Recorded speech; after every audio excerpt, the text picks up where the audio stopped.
¿Qué tal, amigos? Saludos cordiales, sean bienvenidos una semana más, La Mirada Justa en la Radio Televisión de Motril. Hoy para abordar un tema que así a priori parece más que interesante, se titula La resistencia al poder, la revolución. Ni más ni menos. Ignacio Pela, bienvenido, ¿qué tal? Hola. Y saludamos también a Santiago Martín. ¿Qué tal, Santiago? Muy buena. Nos visitaste ahora un mes por ahí, estuvimos, ¿verdad? Hablando. Estoy aficionando a estas reuniones. Bueno, eso está muy bien, bienvenido también. Muchas gracias. Bueno, decía yo, a priori, la resistencia al poder, punto seguido, la revolución. ¿Qué quieres poner con esto, Ignacio? ¿Cómo abordamos esto así tan amplio en principio? Bueno, no, es un tema realmente delicado, ¿no? Y siempre actual. Y lo que pretendemos esta noche, como cada día que nos toca la doctrina social, es ver qué dice la doctrina social de la Iglesia sobre esta cuestión, la resistencia al poder y la revolución.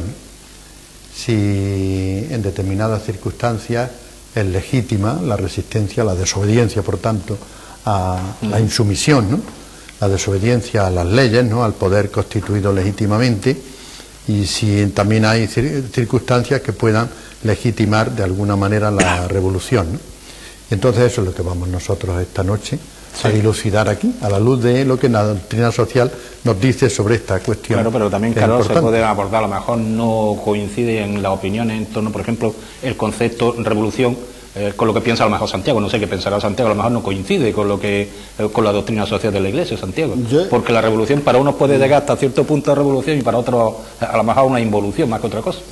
Pues normalmente suele ser según la parte donde se sitúen los participantes. Si la Iglesia admite la posibilidad de una revolución, siempre será a posteriori, ¿verdad? Sí, ahora ya lo veremos, ¿no? En circunstancias muy específicas. Un matiz interesante, sí. Muy especificadas. Bueno, ¿y qué dice la doctrina social de la Iglesia? Hombre, pues la doctrina social parte de un principio básico, como no podía ser menos, ¿no? Que es que, como lógicamente nosotros somos creyentes en Dios, pues aquello que ya dijeron los apóstoles cuando los perseguía Herodes, ¿no? En el siglo I, hay que obedecer a Dios antes que a los hombres. Entonces esto es un principio básico para los que somos creyentes en Dios, ¿no? Si una ley o una autoridad se opone a algo que nosotros vemos claramente que va contra lo que Dios quiere, pues naturalmente el cristiano está obligado a oponerse, ¿no? Entonces diríamos que de ese principio, el principio que en definitiva, el principio es seguir la propia conciencia, ¿no? En último término es seguir la propia conciencia, de los dictámenes de la propia conciencia que esté rectamente formada, porque ese es otro problema, ¿no? Pues claro, si un individuo tiene una conciencia mal formada, que admite cosas que no son, por ejemplo, un individuo que en su conciencia admitiera, que digo yo, el asesinato, pues entonces eso sería un disparate, ¿no? Entonces una conciencia rectamente formada, pues en definitiva hay que seguir los dictámenes de la propia conciencia, ¿no?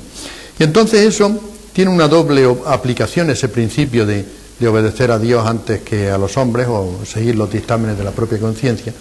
Tiene dos aplicaciones. Una es la no obediencia puntual a una ley determinada, que va en contra de lo que yo pienso, vamos, de mi conciencia, o que va en contra de lo que Dios me dice. Y la segunda aplicación, que es mucho más extrema, ¿no? Que sería el levantamiento contra el poder, ¿no? Esto es las dos cuestiones que vamos a dilucidar a lo largo de esta noche en el programa de hoy.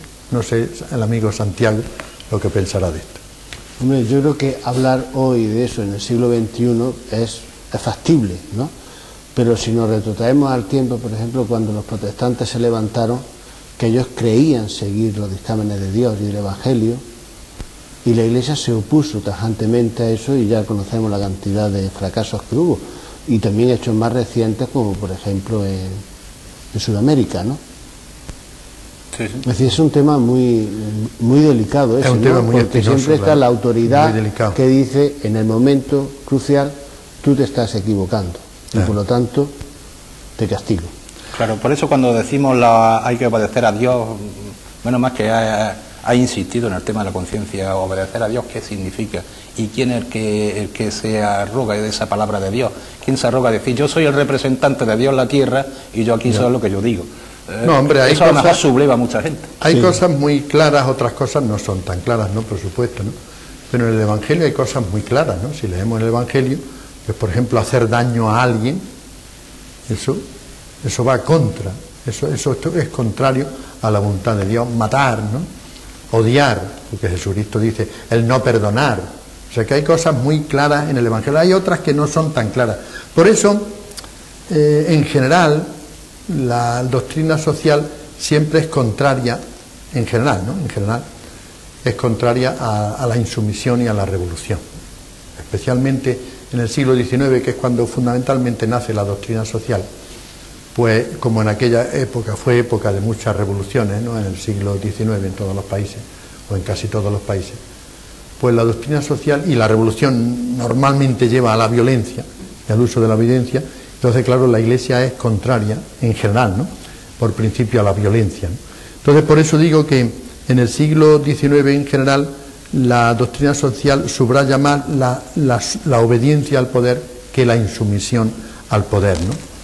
Entonces, se inclina más la doctrina social, sobre todo en el XIX, y luego en el XX también, ¿no? Pero sobre todo en el XIX, se inclina más por lo que es una reforma que por lo que es una revolución.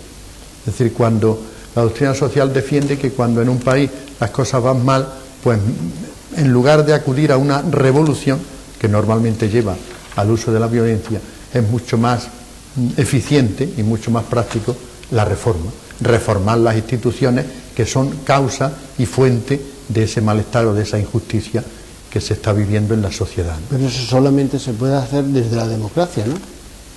La reforma. Hombre, claro, en la democracia, por supuesto, mucho más, pero Fuera de la democracia no se podría hacer. también se pueden hacer reformas fuera de la democracia. Está No difícil, tan legitimadas como la democracia, por supuesto, está más pero difícil, también, ¿no? En cualquier caso, la Iglesia en su tradición, no desde el siglo XIX y el siglo XX, sino anteriormente, nunca se ha puesto de parte de, y perdona Ignacio, nunca ha apostado no solamente por las revoluciones violentas, sino por los cambios drásticos que a lo mejor han sido necesarios y necesarios por la desigualdad, por las injusticias sociales. La Iglesia, hablo de la Iglesia, del estamento oficial, pues en esas cosas siempre se muy claro. Nunca se ha puesto del lado de los que han sido oprimidos en este aspecto. No digas nunca. Bueno, No digas nunca, porque no es cierto casi eso, nunca. porque yo te puedo sacar textos podemos ahora sacar. de la doctrina social. Y yo también podría también, Exacto. pero en fin, casi. No, por eso nunca. por eso hay esa frase que dice, no digas nunca digas nunca jamás, ¿no? Eso es. Porque eso es, ¿no? Entonces, por ejemplo, en la Rerum Novarum, ¿no? Que es la primera encíclica así León importante en la doctrina social, en su número 33, pues dice que se deben combatir las causas que alimentan la revolución, ¿no? Y entonces por eso defiende concretamente esta encíclica de Juan XXIII, defiende la extensión a todo de la propiedad privada, porque piensa él que cuando toda la gente tenga, si todo el mundo tuviera pues una propiedad privada, pues sería menos fácil la injusticia, o menos dada la injusticia, ¿no? Dice,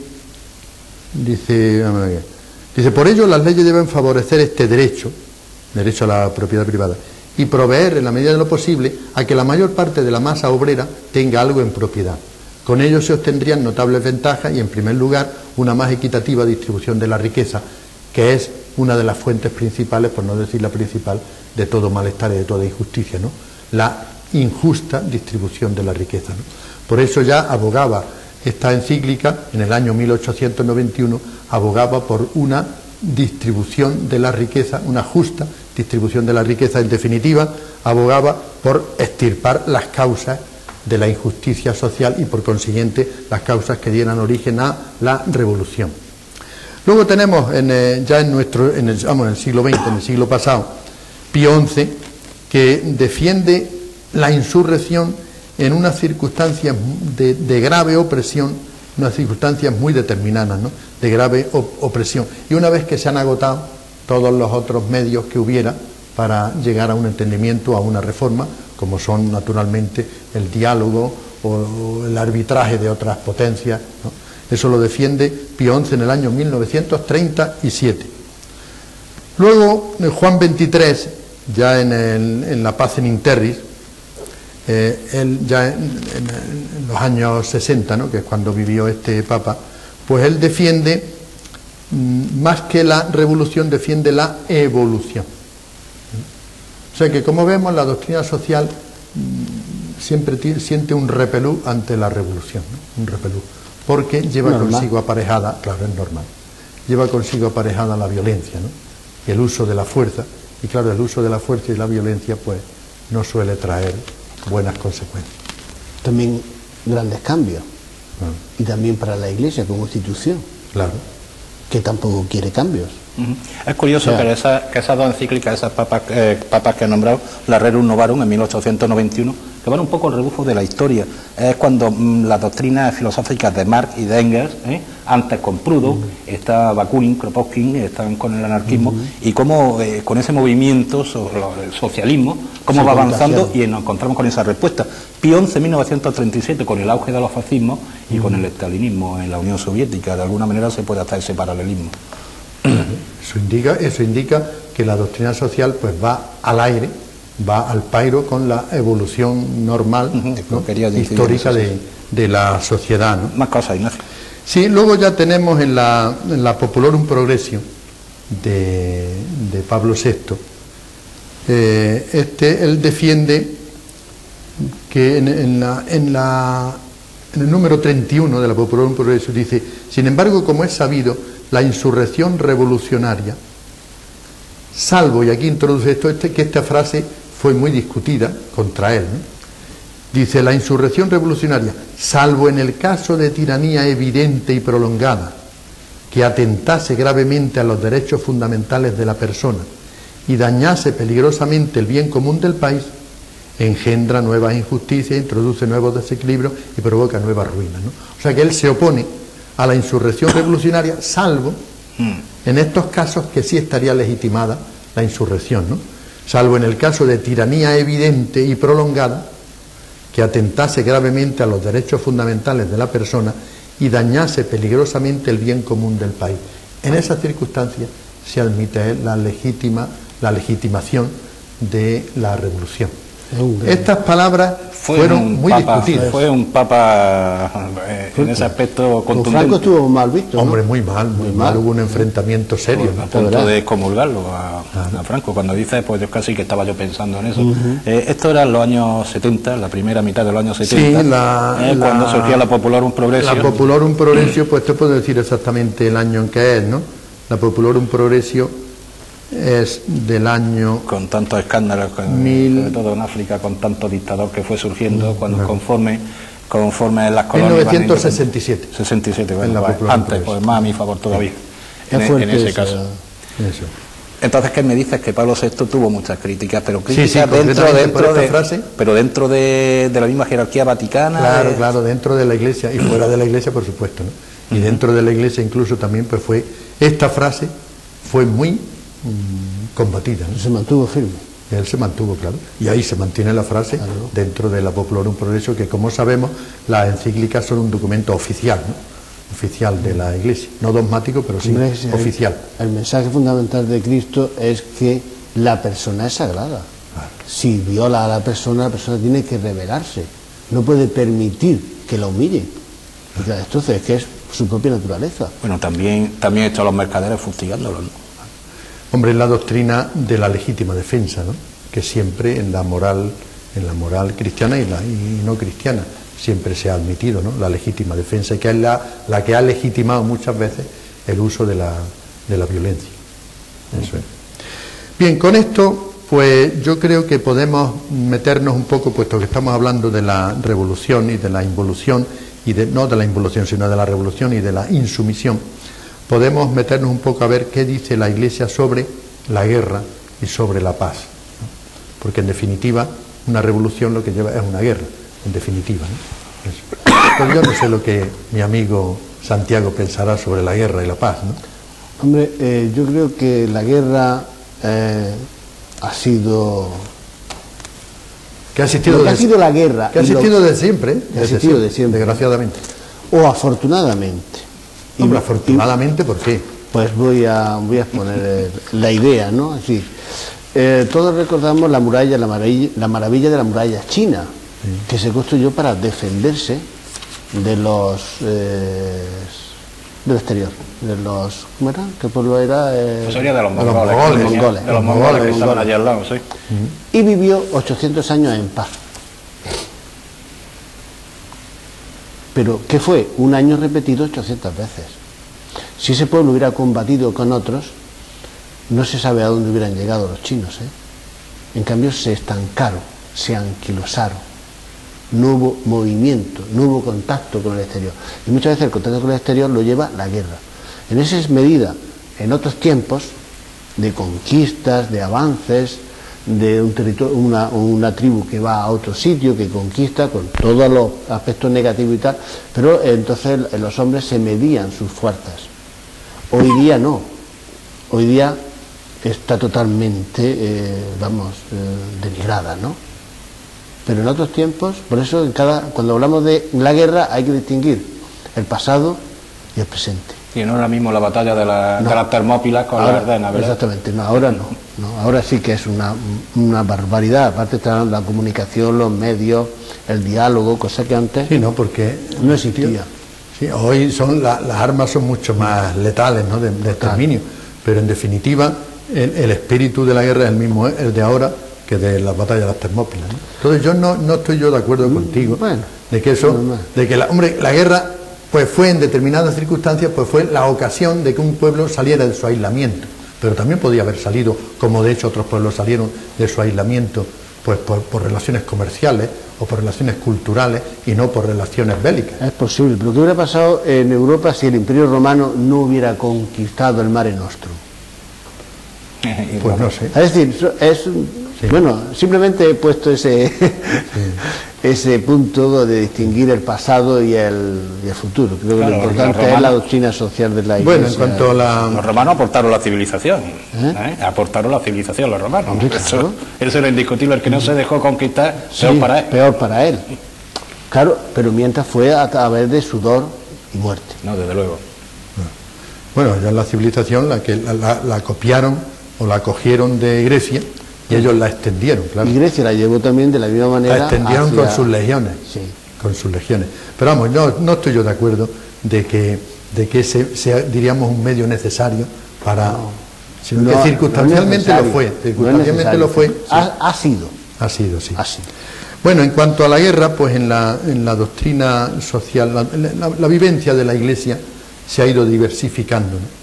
Siempre desde un respeto, naturalmente, es decir, un no por principio a la violencia y a la muerte y a hacer daño, ¿no? Entonces, podemos decir que hasta los 5 primeros siglos, los cristianos siempre aborrecieron la guerra, detestaron, se opusieron totalmente a la guerra.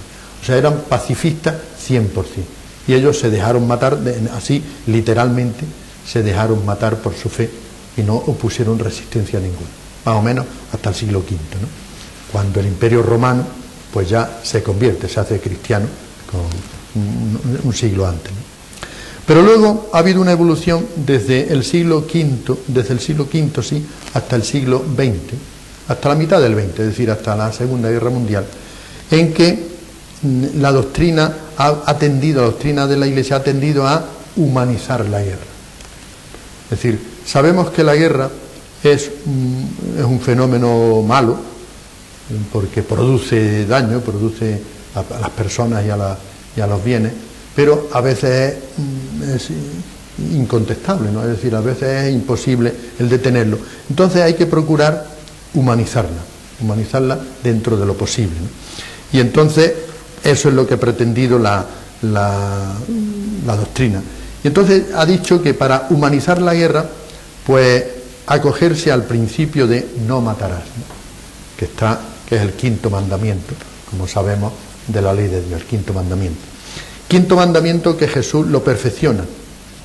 Y cuando dice Jesús en el Evangelio, concretamente en el Evangelio de Mateo 5, dice: habéis oído que se dijo, no matarás, pero yo os digo, todo aquel que se enfade con su hermano, que le llame sinvergüenza y tal y qué sé yo, es reo de juicio, ¿no?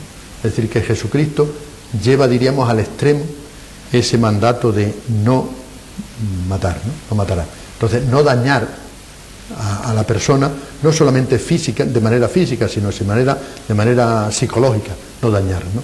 O sea, Jesucristo perfeccionó perfectamente los mandamientos de la antigua ley, y además rayó a una altura de nobleza humana que todavía no le hemos llegado ni a los talones. Lo que pasa es que parece que hablamos, cuando te refieres a la Iglesia, claro, hablan en ese sentido tan amplio y tan profundo, ¿no?, del término, pero claro, dice en contra de la guerra. Me estoy acordando no ya del cura Merino, me estoy acordando del Papa Julio II, me estoy acordando de Alejandro VI Borgia, que no eran precisamente unos amantes de la paz. Me acuerdo yo de lo del fraile soldado, me estoy acordando de las cruzadas. La Iglesia Católica ha estado detrás de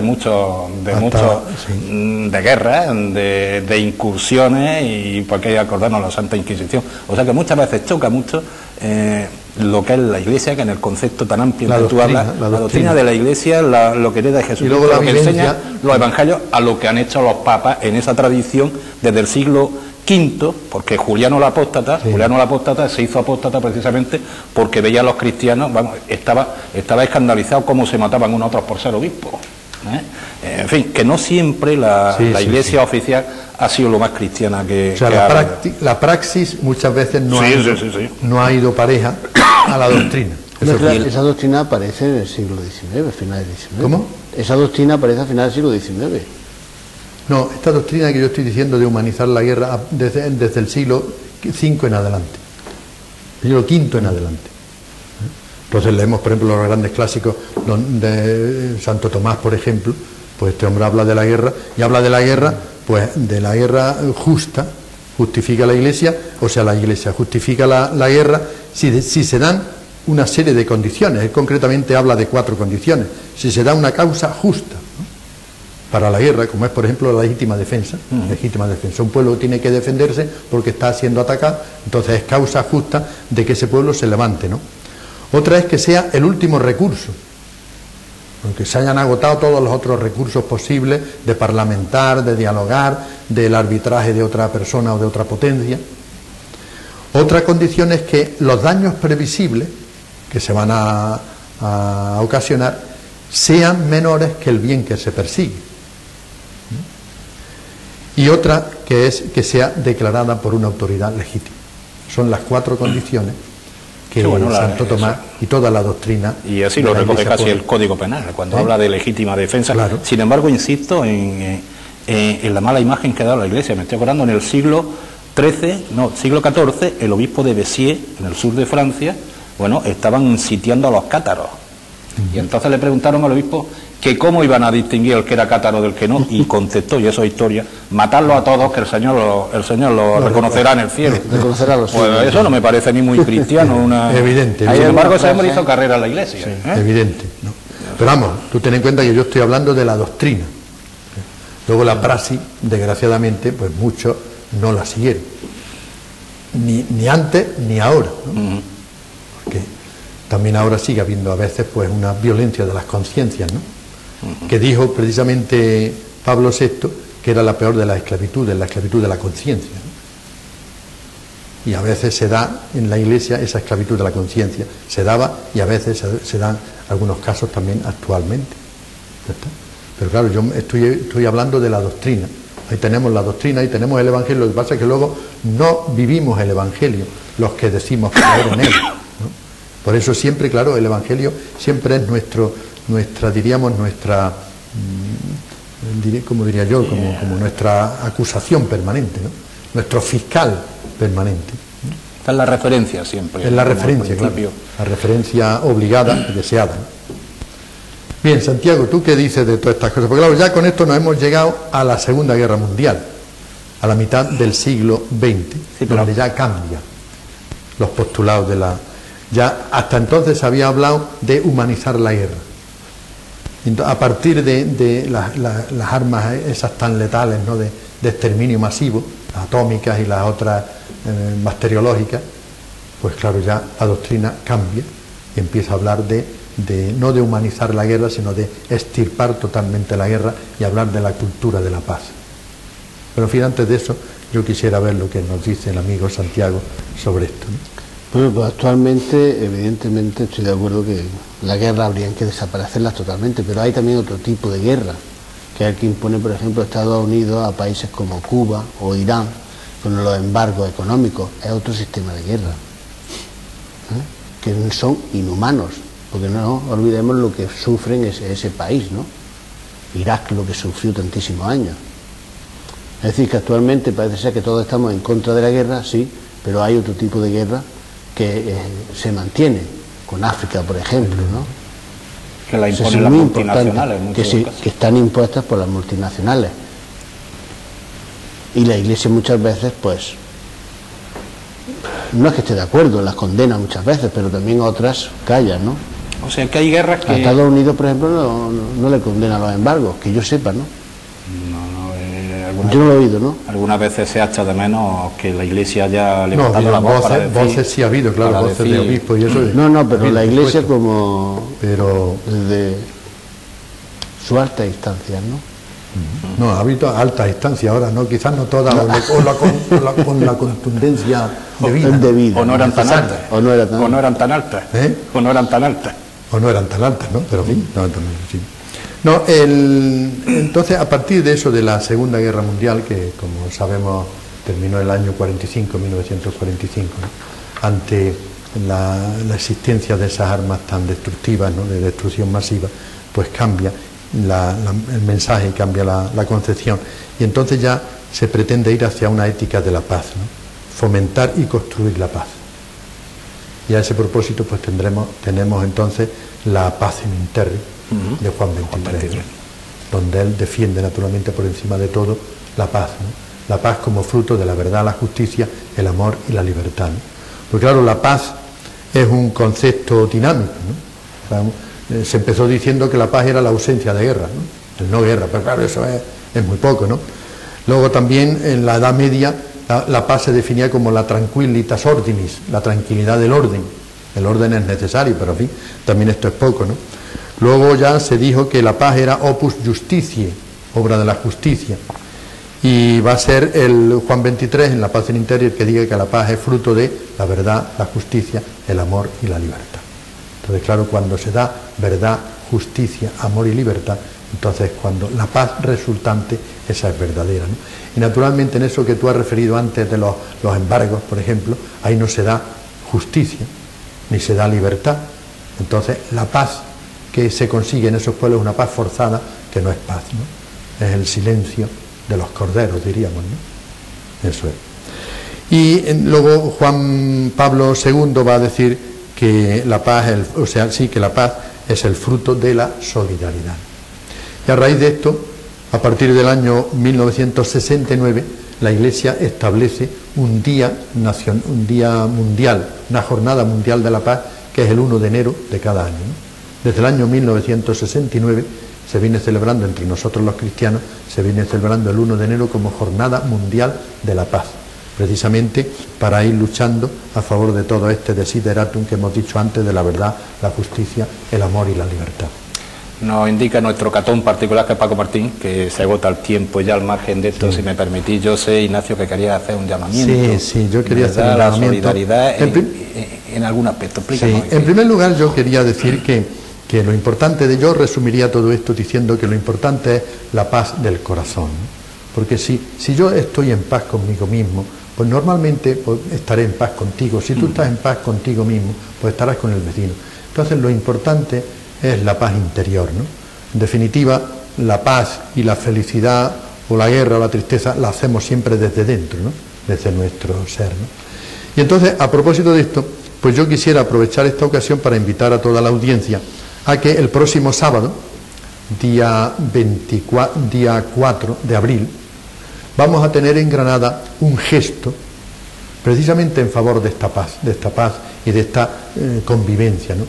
Un gesto en favor de las víctimas de la actual crisis, ¿no? Concretamente los parados. Un gesto que sea como un grito contra la cultura del consumismo, de la insolidaridad y del egoísmo que nos ha inoculado el sistema neoliberal en el que estamos metidos, ¿no? Y que sea también este gesto como un grito a favor de una cultura alternativa, ¿no? de una cultura de la austeridad y del compartir y de la solidaridad. El gesto va a consistir en una concentración el día 4 de abril en la Fuente de las Batallas en Granada, desde la 1 de la tarde a las 4 de la tarde. Entonces vamos a estar allí con una pancarta, con octavillas, para repartirlas, diciendo qué es lo que estamos haciendo allí, repartirlas a todo el que pase. A eso vamos a invitar a toda la gente, va a salir en los medios de comunicación para que vaya todo el que quiera. Y entonces en esas horas vamos a estar hablando de esto allí, desde la 1 a las 4, no vamos a comer ese día, y entonces el dinero que nos ahorramos, los 10 euros, o de ahí para arriba, el que quiera dar más, ¿no?, pues van a ir destinados precisamente a las causas que allí mismo la mayoría diga. Puede ser o Cáritas, o puede ser la Asamblea de Parados, o puede ser otra organización, ¿no? Pero vamos, yo invitaría pues a todos los telespectadores a que se unan a este gesto en favor de una cultura de la paz y de una cultura de la concordia. Muy bien, pues con ese llamamiento, señores, terminamos el programa por hoy. Ignacio, Santiago, gracias por vuestra presencia aquí. Señores, la resistencia al poder, la revolución ha sido el tema que hemos abordado en estos 30 minutos. Como siempre, gracias por la atención que nos vienen prestando y hasta el próximo sábado. Adiós.